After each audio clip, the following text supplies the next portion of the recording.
فقط رنگ رو ببینیم. با من همراه باشید. سلام، به آشپزخونه من خوش اومدید. مواد تشکیل دهنده گلت مرغ: 450 گرم آرد، 30 گرم فلفل دلمه، 20 گرم سس کچاپ یا حالا ساده یا فلفلی، 1 لیوان فرانسه آب تقریبا ولرم. ما برای خمیرمون کمی از روغن هم استفاده می‌کنیم. اینجا من سینه مرغ رو با یه دونه سیب زمینی متوسط و یه پیاز متوسط بدون ادویه با هم دیگه میکس کردم که همه با هم 300 گرم شد. برای خمیرمون ما یه قاشق غذاخوری مخمر می‌خوایم، یه قاشق چایخوری نمک، یه قاشق چایخوری شکر و برای داخل موادمون هم از پنیر پیتزا که همش برای اینا با هم 100 گرم هستن استفاده اول می‌ذاریم. من این مواد برای 4 نفر آماده کردم. بعد اینجا مخمر و نمک و شکر رو می‌ذاریم داخل آردمون و کم کم آب بهش اضافه می‌کنیم.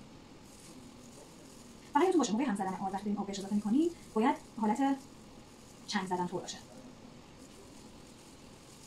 من متوجه شدم که بازم نیاز به آب داره، خیلی کمی، میتونم حتی بگم با یه قاشق اضافه میکنم تا بقیه آردایی که این کف موندنم به خمیر اضافه کنم.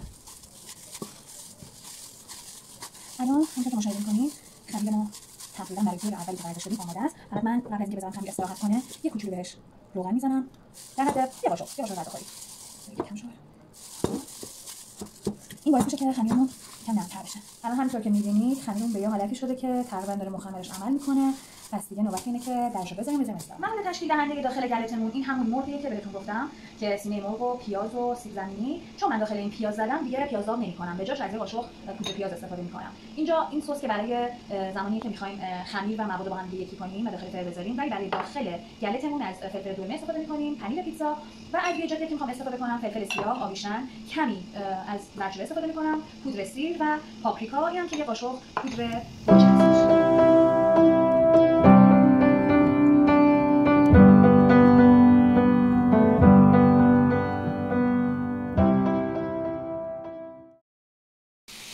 کم نمک.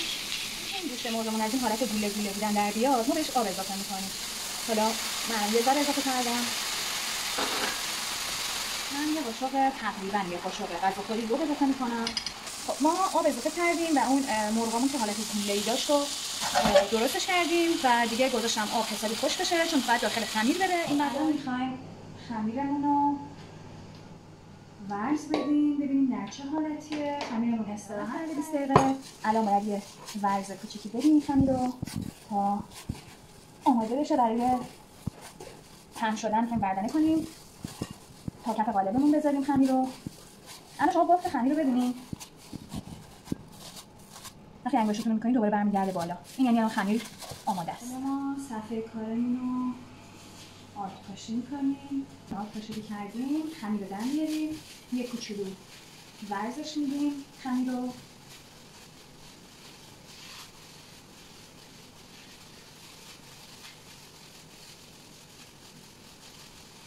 بعد به دو قسمت مساوی تقسیمش کنیم. یک برای زیر موادمون میشه، یک برای زیر. خب حالا یه قسمت از خمیرمون برمی‌داریم با وردنه پهنش می‌کنیم. خمیرمون رو که پهن کردیم اینطور که می‌بینید این خمیر رو می‌ذاریم کف قالبمون. اینجا من از این قالب استفاده کردم. شما می‌تونید از هر قالبی که می‌خواین استفاده کنین. من کف قالبم رو چرب می‌کنم چون خوشم میاد که زیر خمیرم کریسپی بشه.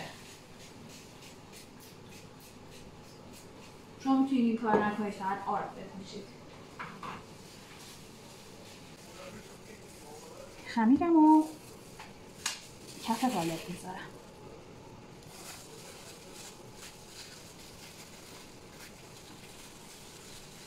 توی این خمیری که کف قالب گذاشتیم از این سس کچاپی که داشتیم گفتم من ساده‌اش انتخاب کردم، شما می‌تونید از فلفلش هم استفاده کنید، از تندش.